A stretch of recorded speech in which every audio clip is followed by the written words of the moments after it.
Bismillah. Assalamualaikum warahmatullahi wabarakatuh.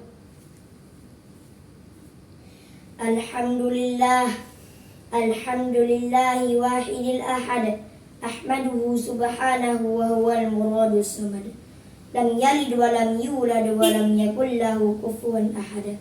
Allahumma salli wa sallim ala hadzal nabiyyil karim, amma ba'du. Pertama-tama, marilah kita memuji Allah Subhanahu wa Ta'ala yang telah menciptakan langit tanpa tiang, bumi tak berbatang, dan manusia berpasang-pasang. Selanjutnya, salawat beserta salam marilah kita sanjungkan kepada Nabi yang mulia, yakni Nabi Muhammad sallallahu alaihi wasallam, seorang pembawa reformasi, namun tak pernah memakai dasi ataupun mobil Mercy, tetapi hatinya begitu suci.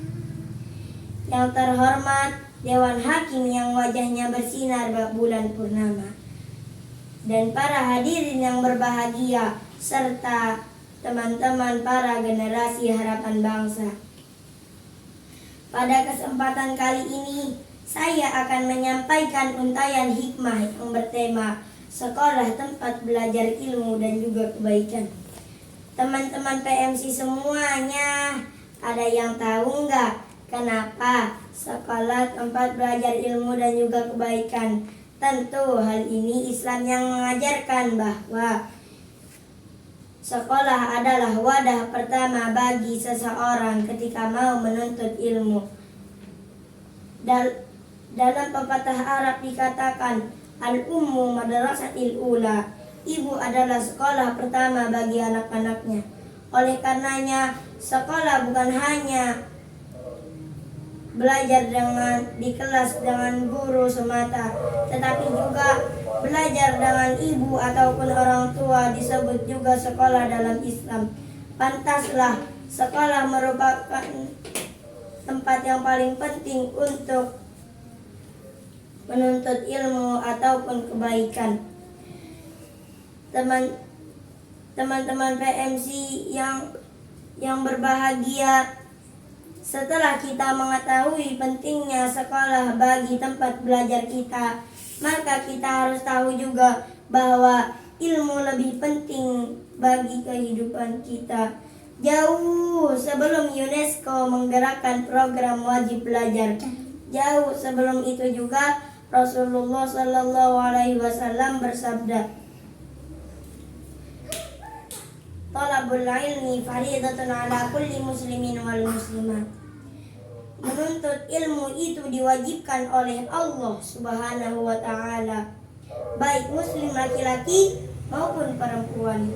Dari sini kita sadar bahwa menuntut ilmu itu wajib bagi setiap muslim, baik laki-laki maupun perempuan, baik anak-anak maupun orang dewasa, baik bapak-bapak maupun emak-emak, baik kakek-kakek maupun nenek-nenek.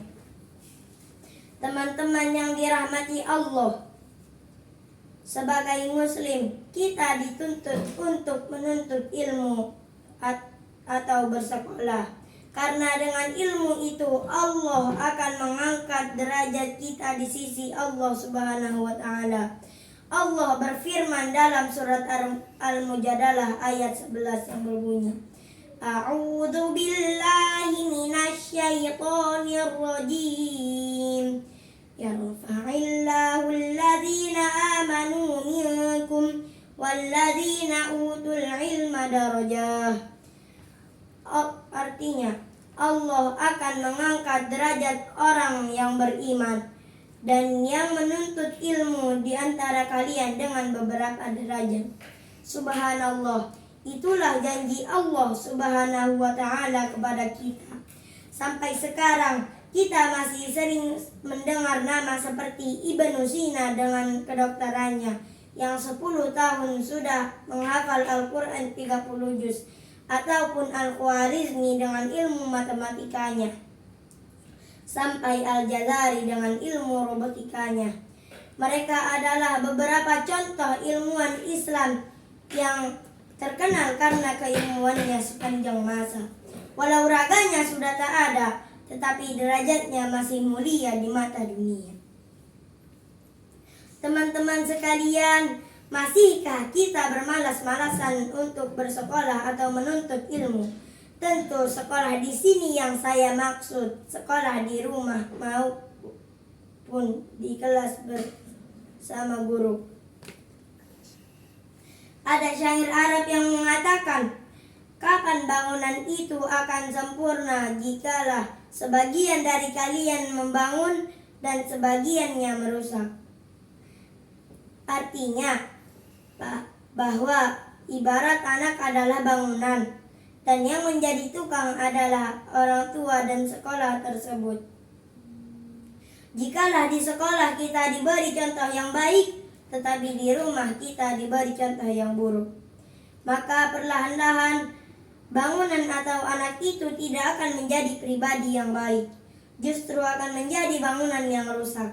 Semoga sekolah-sekolah kita bisa saling membantu antar satu sama lain, baik orang tua maupun guru di sekolah.